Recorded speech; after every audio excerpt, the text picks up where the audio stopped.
تو ان من ازواجکم و اولادکم عدوا لکم فاحذروہم.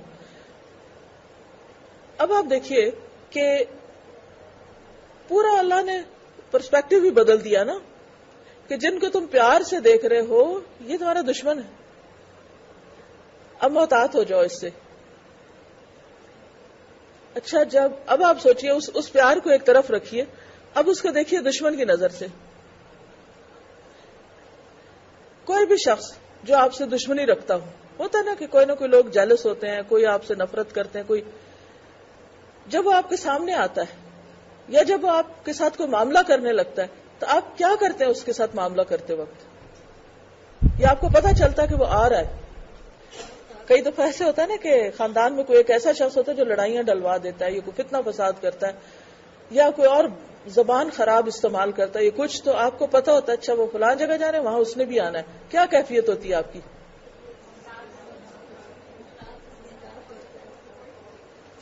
مختلف ہوتا ہے نا. آپ کانشیس ہوتے ہیں، محتاط ہوتے ہیں. آپ سوچتے ہیں اچھا اگر اس نے ایسا کیا تو میں یہ کروں گا، اگر ایسا کیا تو میں یہ کروں گا. پہلے سے پلان کر لیتے ہیں. اب ذرا جا کے دیکھیے اپنے بچوں کو کہ یہ میرے دشمن ہیں، اور اللہ تعالیٰ کہتے ہیں احتیاط برتو ان سے.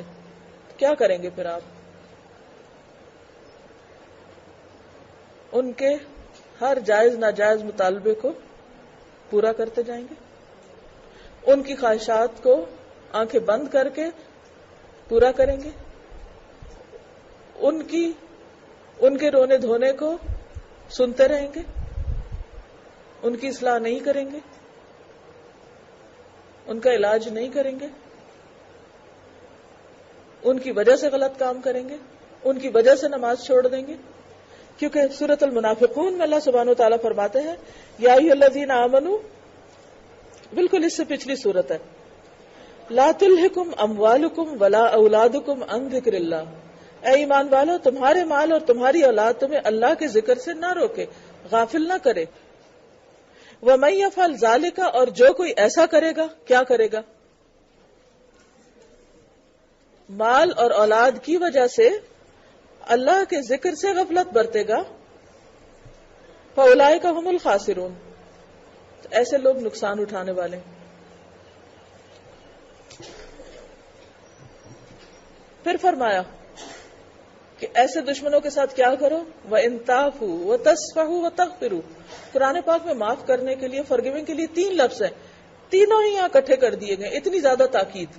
عام طور پر تاکید کے لیے 2 دفعہ بات ہوتی ہے، لیکن یہاں 3 دفعہ بات کی گئی ہے کہ وہ تمہاری بات نہیں مانیں گے، وہ تمہارا حق نہیں دیں گے، وہ تمہارے ساتھ اچھے اخلاق سے پیش نہیں آئیں گے.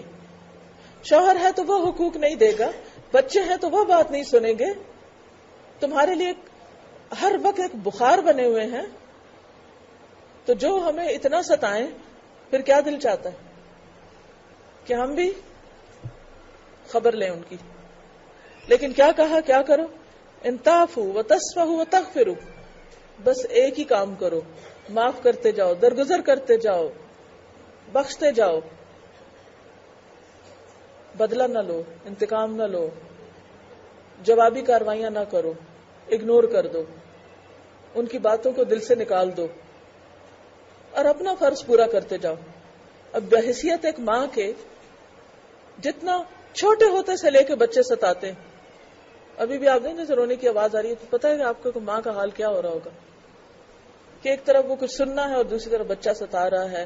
آپ کھانے لگے ہیں، وہ رو پڑا ہے، نیپی خراب کر دی ہے. آپ سونے جا رہے ہیں، وہ گر کے اس نے چوٹ لگا لی ہے. ہر وقت کوئی نہ کوئی، ہر دن کوئی ایسا معاملہ ہوتا ہے کہ جس میں بچے آپ کو ستانے کا ذریعہ بنتے ہیں. اب بہت سی مائیں کیا کرتی ہیں، جواب میں پھر برا بھلا زبان سے یا تو کہیں گی، یا پھر ہاتھ چلائیں گی، یا کوئی بد دعائیں تک دینے لگتی. اگر آپ بچوں کی اصلاح چاہتے ہیں، چاہے وہ چھوٹے ہیں یا بڑے ہیں، چاہے وہ بچپن ہے ان کا یا ٹین ایجرز ہیں، تو یہ 3 لفظ اپنے سامنے لکھ کے لگا لیں، تعفوا تصفحوا تغفروا. سمجھانا، اصلاح کرنی ہے، ڈسپلن کرنا ہے، لیکن ان کی باتیں دلوں میں نہیں رکھنی. اور یہی حال شوہر کے ساتھ ہے، کیونکہ جب تک درگزر نہیں ہوگا، گاڑی نہیں چلے گی. بہت سے لوگ حل کیا سمجھتے بس سب کچھ چھوڑ کے ایک طرف ہو جائے. یہ حل نہیں ہے، اس سے مسائل حل نہیں ہوتے، کیونکہ دنیا میں تو ہر دن اور ہر جگہ امتحان ہے. آپ ایک جگہ سے بھاگیں گے دوسری جگہ جائیں گے وہاں اس سے بڑا امتحان سامنے آئے گا. یہ دنیا پھولوں کی سیج تو ہے نہیں، یہ تو کام کی جگہ، امتحان کی جگہ ہے. آرام تو کل کے لیے. پھر فرمایا فَإِنَّ اللَّهَ غَفُورٌ رَحِيمٌ، اگر تم ان کو معاف کرو گے تو اللہ تم کو معاف کر دے گا. وہ غفور الرحیم ہے. بے شک تمہارے مال اور اولاد فتنہ ہے. پہلے دشمن کہا پھر فتنہ کہا. فتنہ کیا ہے؟ آزمائش. آزمائش آزمائش. ایکچولی ہم ان سے کچھ اور ایکسپیکٹ کرتے ہیں. ہم کیا چاہتے ہیں کہ وہ ہمارے لیے بس آنکھوں کی ٹھنڈک بنے رہیں، وہ ہمارا دل خوش کرتے رہیں، ہم جو کہیں غلاموں کی طرح ہماری بات مانتے رہیں، ہم جو ان کو بنانا چاہیں وہ بن جائیں، اور ہماری خواہشات کی خاطر وہ اپنی پرسنالٹی جو ہے اس کو ختم کر کے رکھ دیں. ایسے نہیں کام چلے گا. ہم کچھ سوچیں گے وہ کچھ اور سوچیں گے، ہم کچھ چاہیں گے وہ کچھ اور چاہیں گے، ہم ادھر جانا چاہیں گے وہ ادھر جانا چاہیں گے، ہم کچھ کرنا چاہیں گے وہ کچھ اور کرنا چاہیں گے. ہر وقت کے کانفلکٹس، ہر وقت کے کلیشز. تو یہ کیا ہے؟ امتحان، آزمائش، فتنہ. اچھا فتنہ کے بھی مختلف اس کے رخ ہوتے ہیں. فتنہ اس سینس میں جب ان کی محبت زیادہ ہو جائے تو فتنہ، اگر وہ ستائیں تو فتنہ. اور اصل فتنہ کیا ہے کہ وہ ہمیں اللہ سے قریب کرنے کی بجائے دور کرنے کا ذریعہ بن جاتے ہیں. بہت سی لڑکیوں کو میں نے دیکھا شادی سے پہلے پابند نماز کی تھی، جو ہی بچے چھوٹے ہوتے نمازوں میں غفلت ہونے لگتی. اگر غفلت نہ ہو تاخیر تو کم از کم ضروری کرتے. اچھا ابھی پڑھ لیتے ہیں، اب بچہ رو رہا ہے، ابھی بچے کو کھانا ہے، ابھی ایسا کرنا ہے ویسا کرنا ہے. اسی طرح بہت سے اور کام بھی. یہی حال مال کے ساتھ ہے. مال بھی فتنہ ہے، آزمائش ہے. اور اللہ کے پاس اجر عظیم بھی ہے کہ یہ چیزیں انسان کے لیے بہترین صدقہ جاریہ بھی بنتی ہیں اگر ان کو خیر کے کاموں میں استعمال کیا جائے، اگر ان کی اچھی تربیت کی جائے. لیکن آپ چاہے ایک ٹیچر ہیں یا کہیں اسکول میں جا کے پڑھا رہے ہیں یا کسی جگہ پر کسی کو کچھ سکھا رہے ہیں تو ایک محدود وقت کے لیے ہے نا. لیکن اپنے بچوں اور اپنے شوہر کے ساتھ تو آپ 24 گھنٹے ان کے ساتھ ہیں. ایک طرح سے تھوڑی دیر کے لیے آنکھوں سے دور ہوں بھی تو پھر بھی ہر روز آپ کو ان کے ساتھ رہنا، ان کی اچھی اور بری دونوں چیزیں آپ کو سہنی. فتنہ کا مطلب ہوتا تپانا، تپایا جانا. یہ ایسی چیزیں کہ جو انسان کو تپا ڈالتی ہیں. یہ انتھک کوشش اور انتھک محنت کا کام ہے. یہ تربیت ایک دو دن کی بات نہیں ہے. یہ تربیت صرف کوئی لیکچر دینے سے نہیں ہوتی. یہ تربیت صرف کوئی چند نصیحتوں کا لیکچر دے کے بچوں کو ہم سمجھتے ہیں کام ہو گیا، نہیں. یہ تو صبح سے شام اور شام سے صبح تک کا مسلسل ایک ٹریننگ پیریڈ ہوتا ہے. اور جب یہ اچھے رخ پہ چل نکلتے ہیں تو پھر آپ دنیا سے چلے بھی جاتے ہیں تو ان کے عمل آپ کے نام اعمال میں جمع ہونے لگتے ہیں اگر آپ نے ان کو رب کا وفادار بنایا اور ان کی اچھی تربیت کی. پھر چند باتیں اور اللہ تعالیٰ ساتھ ہی ٹپس کے طور پہ بتا رہے ہیں کہ فاتقوا اللہ ما استطعتم. فتنہ تو ہے یہ چیزیں، لیکن تم بھی اللہ سے ڈرتے رہو جتنی تم میں استطاعت ہے، کیونکہ کہیں نہ کہیں تو کچھ کمی بیشی ہو ہی جائے گی. تو ضرورت کس بات کی ہے کہ تم اپنا جتنا بھی استطاعت یا ہمت ہے یا طاقت ہے وہ استعمال کر لو اللہ کے حکم کے مطابق زندگی گزارنے کی. واسمعوا واطیعوا، اور سنتے رہو اور اطاعت کرتے رہو. کس کو سنو؟ کیا سنو؟ قرآن سنو، اللہ کے رسول کی بات سنو صلی اللہ علیہ وسلم، اور جو پتہ چلتا جائے اس کی اطاعت کرو. گویا بچوں کی تربیت کے لیے خدا آپ کو فیول چاہیے، اور وہ کیا ہے؟ اللہ رسول کی بات سننا اور اس کو ماننا. جتنا آپ کا قرآن مجید سے تعلق مضبوط ہوگا، آپ کو روحانی اسپرچولی بھی آپ بہت مضبوط اپنے آپ کو محسوس کریں گے، ایموشنلی بھی کام ڈاؤن ہوں گے، آپ کے ایموشن جو ہے وہ چینلائز ہو جائیں گے. خود آپ کے اندر ایک میچورٹی آئے گی. وہ ساری چیزیں مل جل کر ہیلپ کریں گی کس چیز میں؟ بچوں کی تربیت میں، ان کو اچھا انسان بنانے میں، جو کہ ہماری first and فورموسٹ and primary responsibility. اور ایک اور چیز ساتھ کہی، اور وہ ہے وَأَنفِقُوا، اور خرچ کرتے رہو. صدقہ صدقہ صدقہ، خرچ کرتے رہو. کیا خرچ کرو؟ جو بھی ہے پاس. مال ہے تو اس میں سے کرتے رہو، وقت ہے تو اس میں سے کسی اور کے لیے بھی وقت نکالو، کوئی اور صلاحیت ہے تو اس کو اللہ کے راستے میں خرچ کرو. چاہے مال ہے، چاہے علم ہے، چاہے ذہانت ہے، چاہے عقل مندی ہے، ٹیلنٹ ہے، انٹلیکٹ ہے، کچھ بھی ہے جو بھی اللہ نے دیا اس کو اپنے گھر اور اپنے بچوں سے ہٹ کر بھی خرچ کرو.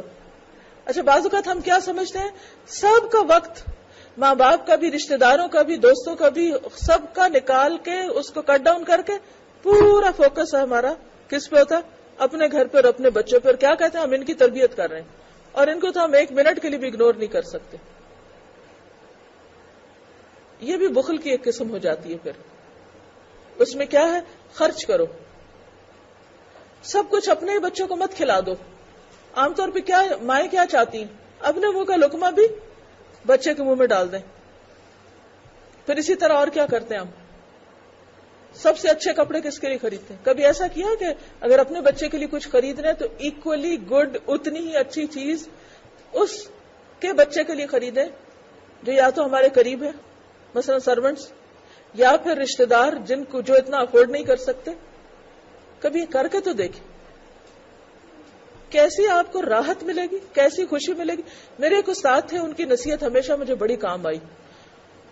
وہ تفسیر پڑھاتے تھے ہمیں یونیورسٹی میں, تو وہ کہتے تھے کہ مائیں میرے پاس آتی ہیں کہ میرا بچہ کھانا نہیں کھاتا. میں ان کو ایک ہی بات کہتا ہوں, جاؤ غریب کے بچے کو کھلاؤ, تمہارا بچہ کھانے لگے گا. اکثر مائیں کہتی ہیں نا میرا بچہ تو کچھ کھاتا ہی نہیں.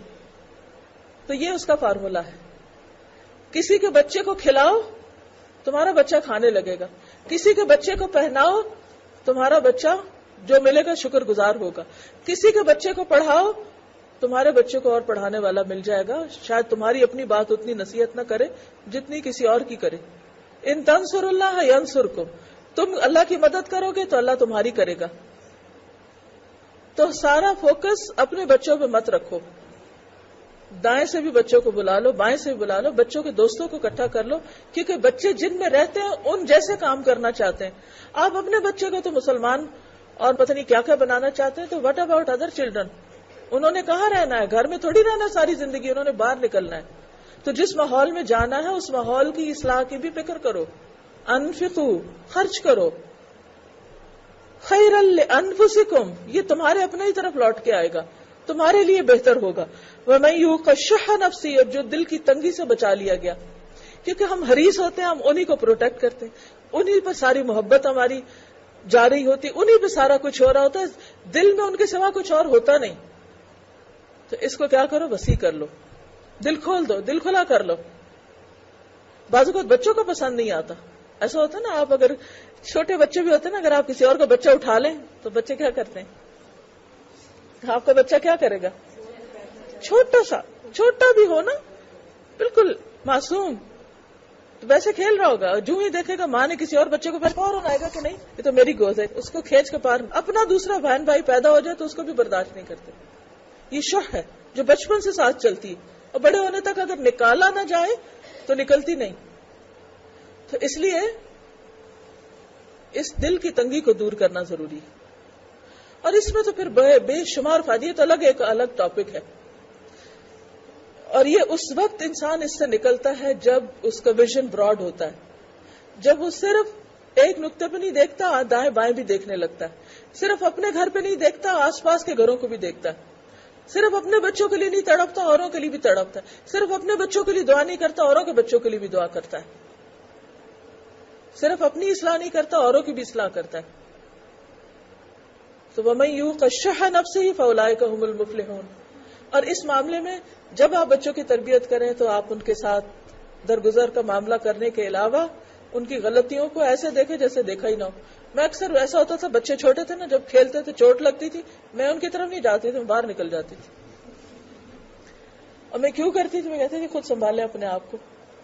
بازو کو چوٹ لگی ہوتی تھی, اللہ ہی کہ بہت ہی خطرناک قسم کی چوٹ ہو, چھوٹا موٹا فرش سے سلپ ہو گئے, گر گئے, دیوار کو ٹکر لگ گئی, رونے لگ گئے, ادھر دیکھنے لگتی تو میں نے دیکھا ہی نہیں, وہ بھی چپ ہو جاتے تھے.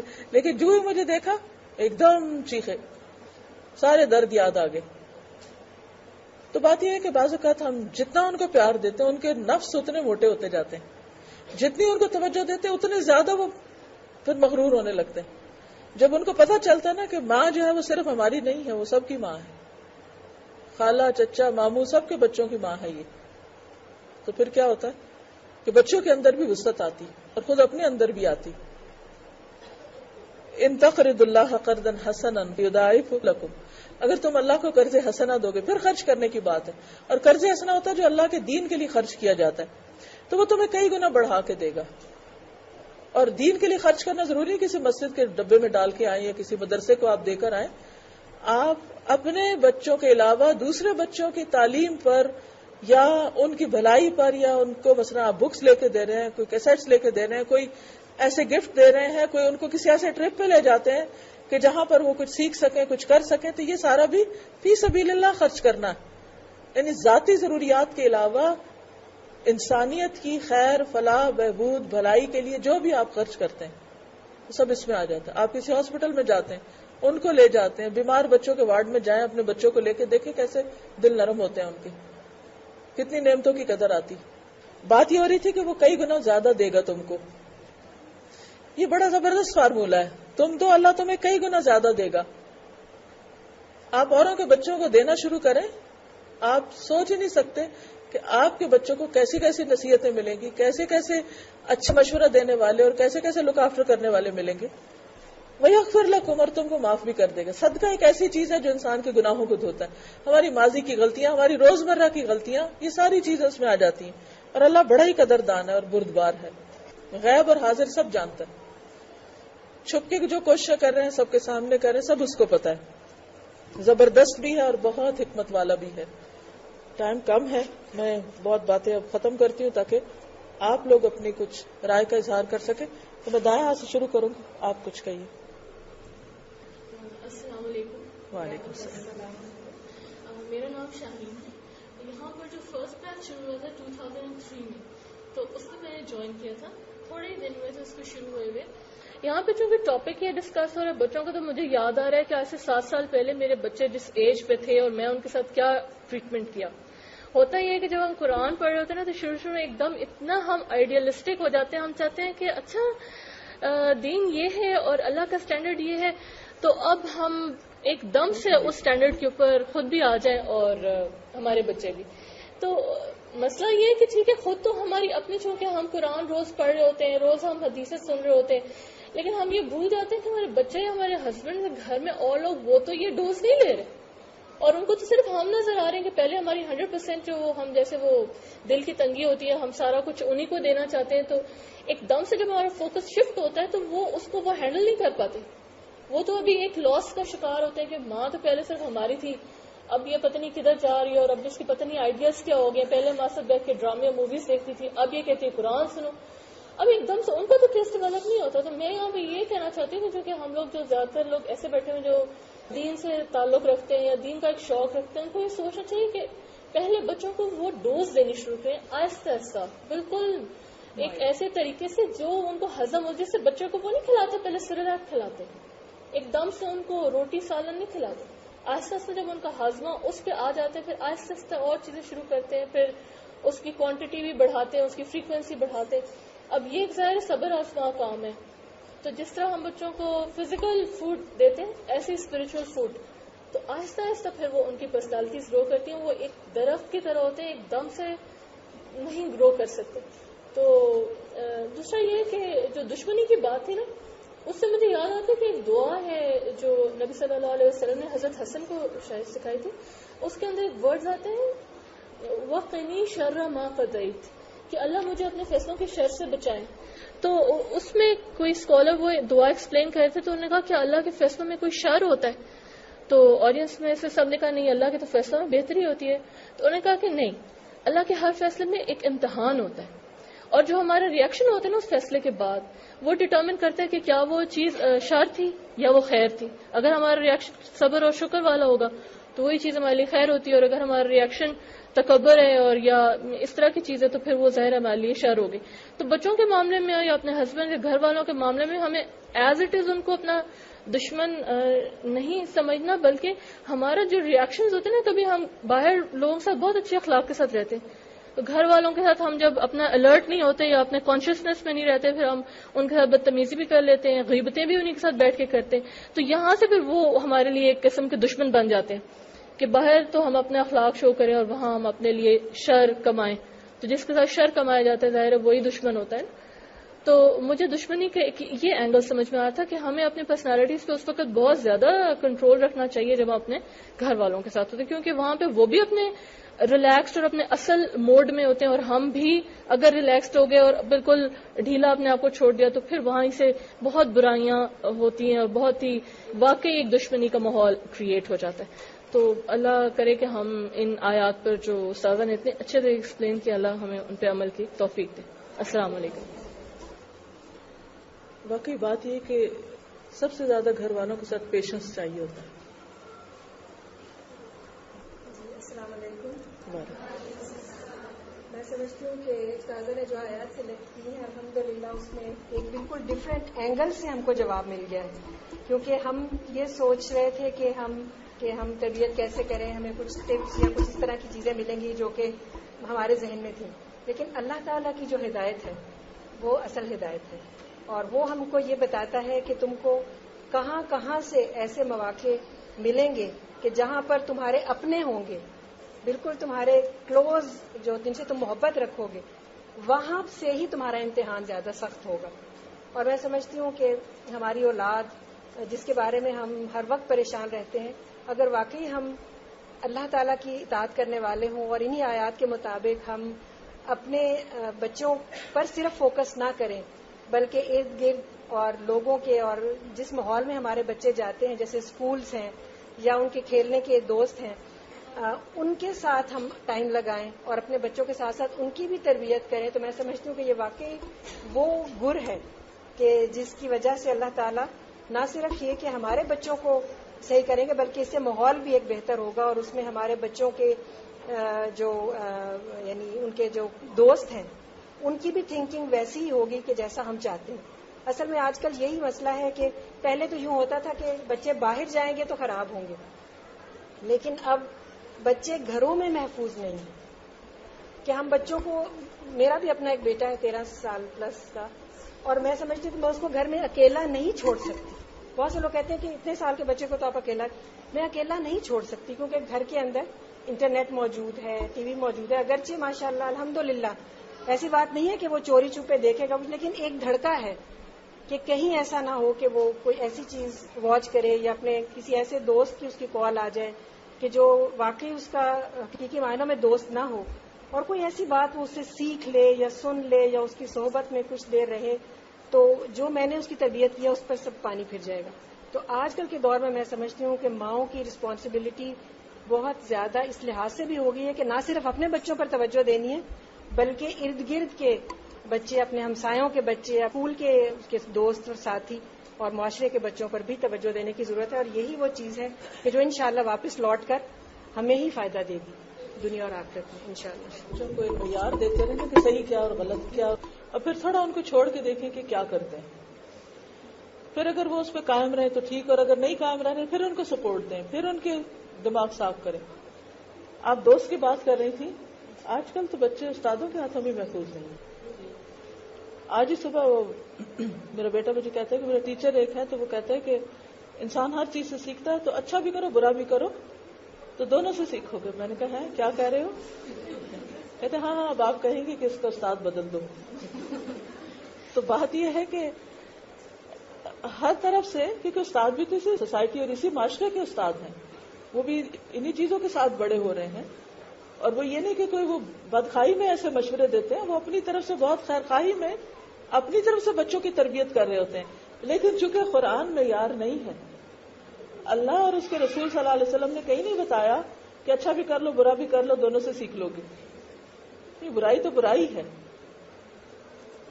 بعض اوقات اگر ٹیچرز کو ایسی بات بتا رہے ہیں کہ جو قرآن و سنت سے نہیں میل کھاتی، اگر بچے کو پتا ہے صحیح کیا اور غلط کیا ہے تو خود اس کو فیصلہ کرنا ہے. ہم کہاں بچوں کے ساتھ ہوں گے، کتنی دیر ان کے سر پہ سوار رہ سکتے ہیں. ذرا بڑے ہوتے ہیں تو ان کو ہمارا ساتھ رہنا بھی اچھا نہیں لگتا، نصیحتیں کرنا بھی اچھا نہیں لگتا. تو کوشش یہ کریں کہ ان بایس ہو کے اچھائی برائی کا معیار دے دیں، پھر ان کو کچھ فریڈم دیں، پھر اس کے بعد آپ نظر رکھیں کہ کیا کر رہے ہیں، کدھر کو جا رہے ہیں، اور پھر خود ان کے اندر ایک میزان پیدا کر کے انہیں اپنے گرد خود ڈھال بنانے دیں. کیونکہ جب تک وہ خود نہیں اسٹرانگ ہوں گے، ان کا ایمانی امیون سسٹم کام نہیں کرے گا تو بات نہیں بنے گی. اور اس کے لیے اپنا ڈر نہیں، اللہ کا ڈر، اپنی محبت نہیں، اللہ کی محبت، رسول صلی اللہ علیہ وسلم کی محبت. صحیح اور غلط کا فرق جب وہ اللہ کے لیے کرنے لگیں گے نا، فاتقوا اللہ ما استطعتم، تو ہی بات بنے گی. اب جس طرح پچھلے چند سالوں کے اندر دنیا میں جتنی تبدیلی آئی اتنی سینکڑوں سال میں نہیں آئی تھی. یہ جو کمیونیکیشن کا دور ہے، اور اس وجہ سے جیسے انہوں نے کہا نا کہ گھر کے اندر بھی تو سیف نہیں. گھر کے اندر کیا ایک موبائل ہو اور آپ کو پتا ہے موبائل پہ کیا کیا آ رہا ہے، کتنی دفعہ آپ ان کا موبائل لے کے میسج پڑھ سکتے ہیں. لیکن اگر ان کے اپنے اندر ایک میزان ہے اور اللہ کا ڈر ہے تو امید کی جا سکتی ہے کہ وہ خود ہی ان برائیوں کو دور کرتے رہیں گے. لیکن اللہ کی محبت کیسے دیں گے اگر ہمارے دل میں نہیں؟ اللہ کا ڈر کیسے دیں گے اگر ہم نہیں ڈرتے؟ جو کہیں وہ کر کے دکھائیں. کیونکہ سورۃ صف میں آتا ہے یا ایھا الذین آمنوا لم تقولون ما لا تفعلون کبر مقتا عند اللہ ان تقولوا ما لا تفعلون. اے لوگو جو ایمان لائے ہو، کیوں تم وہ باتیں کہتے ہو جو کرتے نہیں ہو؟ اللہ کے نزدیک بہت غضبناک کرنے والی بات ہے، بہت ناپسندیدہ بات ہے کہ تم وہ کہو جو تم خود نہ کرو. اب ہم بچوں کو چاہیں کہ وہ نماز پڑھ لیں اور خود نہ پڑھیں، بچوں کو چاہیں وہ سچ بولیں اور خود ان کے سامنے جھوٹ بول رہے ہیں، بچوں کو کہیں کسی کو دھوکہ نہ دو، کسی کی برائی نہ کرو اور خود ان کے سامنے اوروں کی برائیاں کرنی شروع کر دیں. وہ کیا اثر ہوگا ان پر؟ نہ اللہ راضی نہ بندے راضی، کہیں کہاں کے رہے پھر ہم. ان کا سوال یہ ہے کہ آج کل بچوں کے ذہن میں ایک تصاد آ جاتا ہے. وہ کہتے ہیں ماں کچھ کہتی ہے، اسکول کچھ کہتا ہے، ٹیچر کچھ کہتی ہے، کس کی مانے کس کی نہ مانے. اور بعضوں کا ٹیچر کو آئیڈیالائز کر رہے ہوتے ہیں اور ماں ان کو گھریلو عورت نظر آتی ہے جو کہ بہت انٹلیکچوئل بھی نہیں ہے، اور ہوتی ہے مشکل اس میں. لیکن پھر میں وہی بات کہوں گی کہ ماں اور ٹیچر کا مقابلہ نہیں ہو، اللہ اور رسول کی محبت ہو. اور دوسری طرف پورا معاشرہ، صرف ٹیچر نہیں، کوئی بھی ہو، کوشش یہی کریں کہ بچے آپ سے زیادہ اللہ سے ڈرنے والے ہوں، آپ سے زیادہ اللہ سے محبت کرنے والے ہوں. معیار آپ کو نہ بنائیں، کیونکہ ہم سے تو غلطیاں ہوں گی بار بار. معیار اس کو بنائیں، اور اس کے لیے کہ بہت چھوٹی عمر میں بھی آپ جو کچھ پڑھ رہے ہیں تھوڑا تھوڑا شیئر کرتے جائیں. جیسے پہلے بھی بات تھی، ہلکی ہلکی ڈوز آپ ان کے سے بس کہانیوں کی شکل میں بات کرتے رہے. ذرا جب بچے بڑے ہوں، پڑھنے کے قابل ہوں، صرف سمپل ٹرانسلیشن بھی اگر آپ ان کے ساتھ بیٹھ کے تھوڑی سی بھی روز پڑھ لیں تو آپ کا فرض ادا ہو جائے گا کہ آپ نے ایک معیار دے دیا کہ اللہ کیا چاہتا ہے. تو جب یہ چیز ہو جائے گی تو پھر انشاءاللہ ان کے اپنے ہاتھ میں کرائیٹیریا ہوگا نا، لٹمس پیپر ہوگا تو پتہ چل جائے گا ٹیچر صحیح کہہ رہی ہے یا غلط کہہ رہی. لیکن ساتھ ان کا ادب ضرور سکھائیں. میرے بچے اکثر ایسا ہوتا تھا، میں کچھ بتاتی تھی، اسکول سے کچھ اور پڑھ کے آتے تھے، پھر وہ آ کے مجھ سے خود کہتے کہ یہ تو ٹھیک نہیں لگتا. تو پھر میں ان کے دل میں ٹیچر کا احترام نہیں کم ہونے دیتی تھی، کیونکہ اس سے کیا ہوتا ہے، یہ بھی غلط ہے کہ وہ آپ کو جو کچھ سکھا رہے ہیں وہ اپنی جگہ ہے، وہ اپنے علم کی حد تک سکھا رہے ہیں، لیکن ہم سب کو یہ دیکھنا ہے کہ یہ کتاب کیا کہتی ہے. کسی کا بھی مذاق اڑائے بغیر، کسی کو بھی لیٹ ڈاؤن کیے بغیر. لیکن ایک بات ہے کہ میرا اپنا بیٹا 5 سال تقریباً پڑھا ایسے اسکولوں میں، اور وہ ایکسکیوز کر لیتا تھا جب بھی کوئی ایسی بات ہوتی تھی تو وہ صاف کیونکہ وہاں فریڈم آف تھاٹ ہے، اسپیچ ہے، آپ اپنی رائے کا اظہار کر سکتے ہیں، آپ بتا سکتے ہیں کہ میں اس پہ بلیو نہیں کرتا تو چھوڑ دیتے ہیں، کچھ نہیں کہتے بالکل. لیکن ایسی چیزوں کی کہ یہ سراسر شرک ہے نا، اس میں تو کسی صورت بھی کمپرومائز نہیں کر سکتے. تو بچے کو کانفیڈینس دیں، آپ اسکول والوں سے خود بات کر سکتے ہیں، بلکہ بچے سے کہیں وہ خود کہہ دے کہ میں اس پہ بلیو نہیں کرتا، تو وہ کبھی بھی زبردستی نہیں کرتے. صدقہ دے سکتے ہیں، کرسچن کو دے سکتے ہیں، ہندو کو دیں، جس مرضی کو دیں، بالکل دے سکتے ہیں. بات یہ ہے کہ اسلام یہ سکھاتا ہے کہ ہر جاندار روح کے ساتھ احسان جو ہے وہ صدقہ ہے.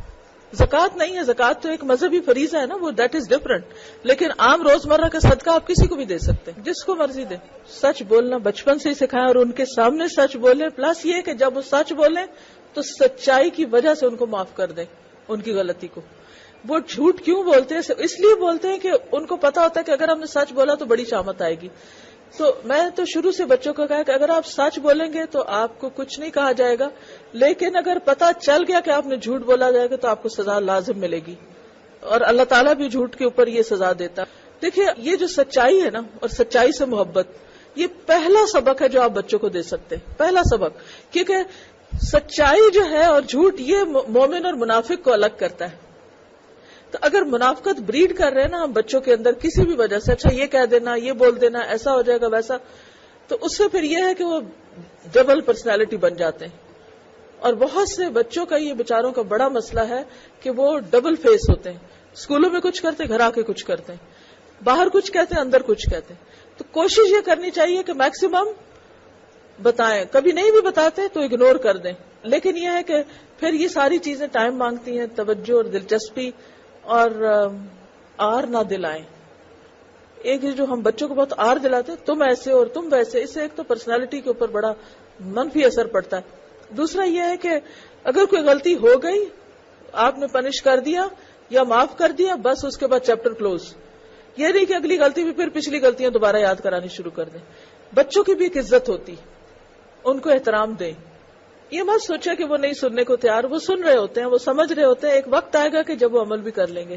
آپ فوراً نتیجہ نہ چاہیں. جی آپ نبی صلی اللہ علیہ وسلم کی سنت ہمیں یہ بتاتی ہے کہ آپ کبھی کسی کو نہ نہیں کرتے تھے. آپ ان کو پیسے نہیں دیں, ساتھ اپنے کوئی بسکٹس, کوئی کھانے کی چیز, کھانا, دودھ کا چھوٹا سا پیکٹ, پانی, کچھ نہ کچھ رکھے. اور جب وہ مانگے تو آپ پانی نکال کے دے دیں. گھر سے پانی کی چھوٹی بوٹل بھر کے لے آئیں. آپ تھوڑا سا کھانے پینے کا کچھ سامان رکھ لیں. جب وہ کوئی آئے, دروازہ کٹکھٹائے گاڑی کا, نہ نہیں کرے, کیونکہ نبی صلی اللہ علیہ وسلم نے کبھی نہ نہیں کی تھی. باقی رہا ان کا علاج اور ان کو کہاں, وہ پھر حکومت کی ذمہ داری ہے. ہم انڈیویجلی ان کو نصیحت تو کر سکتے ہیں, مگر ان کو پکڑ کے کہیں ٹھکانے نہیں کر سکتے.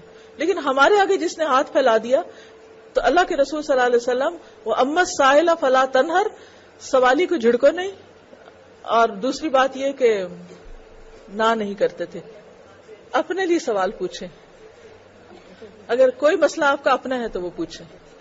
دیکھیں ماں باپ اور ٹیچرز کا رول بہت ملتا جلتا ہے. میں خود ماں بھی ہوں, ٹیچر بھی ہوں. کوشش میں نے ہمیشہ یہی رہی ہے کہ اسٹوڈینٹس غلطی بھی کریں تو ان کو آر نہ دلاؤ, اور ان کو شرمندہ نہ کرو, اور ان کو ایسا نہ کرو, یعنی اس غلطی کو اتنا نہ اچھالو کہ وہ اصلاح کی راہ میں رکاوٹ بن جائے. ٹھیک ہے, ڈسپلن کرو, ماں باپ کا اور استاد کا فرض ہوتا ہے کہ غلط بات کو غلط کہیں, لیکن عزت نفس پہ حرف نہ آئے. دیکھیے اب اسٹوڈینٹس ہمارے لیے بہترین صدقہ جاری ہیں. جیسے ایک پودا ہوتا ہے نا, تو پودے کی خوبصورتی کے لیے آپ اس کو ٹرم کرتے ہیں, شاخیں کاٹنی پڑتی ہیں, اس کو بازو کا ٹریٹمنٹ بھی دینی پڑتی ہے, لیکن ہر چیز کی ایک لمٹ ہوتی ہے, ایک حد ہوتی ہے. یہ تو نہیں کہ آپ ذرا سا پودا اگر آگے پیچھے تو آپ اسے کاٹ کے رکھ دیں یا اسٹوڈنٹ کو کلاس سے باہر نکال دیں. مجھے کبھی اس پنشمنٹ سے اتفاق نہیں ہوا کہ بچے نے اگر کوئی غلطی کی کلاس سے باہر نکال دیں. کس قدر اس کا وقت ضائع ہوتا ہے. جب کبھی بچوں کے اسکول میں کبھی ایسا ہوتا تھا تو میں ہمیشہ اس پہ جا کے کہتی تھی کہ یہ تو آپ ان کی اور موج کر دیتے ہیں کہ پڑھنے سے چھٹی ہوگی, آپ انہیں ایسی پنشمنٹ دیں کہ جس سے اور زیادہ پڑھنا پڑے. ان کو کوئی بک ریڈنگ کے لیے دے دیں, کچھ اور دے دیں. تو میں سمجھتی ہوں کہ اس میں بہت صبر کی ضرورت ہے. ماں بننے کا بڑا اجر ہے, استاد بننے کا بڑا اجر ہے, لیکن یہ اجر صبر کے بغیر نہیں. تو شادی اپنے وقت پہ کر دیں. میں بھی شادی کے بعد پڑھتی رہی. جس کو شوق ہوگا وہ پڑھ لے گا, اور اگر جس کو شوق ہی نہیں پڑھنے کا تو آپ اس کو جتنا مرضی اس کی شادی ڈیلے کریں گے, پھر آپ اس کو پڑھائیں گے, اس کے بعد شادی کے بعد پھر گھر بیٹھ جائیں گے. پھر کیا فائدہ ایسی تعلیم کا کہ جس کی وجہ سے آپ نے ان کی شادی لیٹ کی, جب انہوں نے نہیں پڑھنا پڑھانا آگے, یا کچھ اپنے علم سے فائدہ نہیں اٹھانا. شادی کو اپنے وقت سے تاخیر نہ کریں, کیونکہ بہت سی خرابیاں اور فساد شادی کی تاخیر کی وجہ سے بھی ہوتے ہیں. جی آپ لاسٹ کوشچن. پہلی بات تو یہ کہ آپ بہت خوش قسمت ہیں جن کو اللہ نے اس کام کے لیے چنا کہ اتنے بوڑھے ماں باپ کی خدمت کریں. اس کا اجر اللہ کبھی ضائع نہیں کرے گا. انشاءاللہ وہ آپ کو دنیا میں بھی آپ کے بچوں کی خوشیوں کی شکل میں لوٹائے گا. دوسرا یہ کہ بچے بے شک ریئیکٹ اس وقت کرتے ہیں, لیکن وہ آپ کے عمل سے دیکھ رہے ہیں کہ آپ بڑوں کے ساتھ کیا معاملہ کر رہے ہیں. تربیت ہو رہی ہے ان کی, اور آج اگر وہ ڈپرائیوڈ بھی فیل کرتے ہیں تو کل وہ دیکھتے ہیں کہ ہماری ماں کتنی قربانیاں کر رہی ہے, وہ سمجھ رہے ہیں, وہ اس کے انشاءاللہ آپ کو ریوارڈ ملے گا. دوسری بات یہ ہے کہ بہت زیادہ واسٹ آپ کے پاس رینج ہے, بڑوں سے لے کے چھوٹوں تک, جن کو 2 اینڈز ہیں جن کو آپ نے دیکھنا ہے. جس کا امتحان جتنا بڑا ہوتا ہے اس کا اجر اتنا بڑا ہوتا ہے. تیسری یہ ہے کہ کیسے بیلنس کریں, فاتقوا اللہ مستطعتم, جتنی ہمت توفیق ہے. ٹین ایجر بچے کے لیے کوشش کریں کہ اس کے جو ایج کے اور بچے ہیں اپنی فرینڈ سے بات کریں, مل جل کے ان کے ساتھ کوئی ایسا ویکلی یا شام میں کوئی ایسا ٹائم بنائیں کہ جس میں آپ ان بچوں کو لے کے بیٹھیں, ان کو دوسروں کے ساتھ ملا کے آپ اپنے بچے کو دوسروں کے بچے کو اپنے ساتھ کوئی نہ کوئی الگ ٹائم ایسا کہ جس میں پورا ان پہ فوکس ہو. چھوٹے بچے تو خیر ساتھ اٹھائے پھرتے تو انسان وہ کام کر لیتا ہے. جہاں تک ٹیچرز کا تعلق ہے تو بات وہی پھر آتی ہے کہ جب تک ہماری رہنمائی کا سورس قرآن اور سنت نہیں ہوگا یہ سب کچھ ہوتا رہے گا.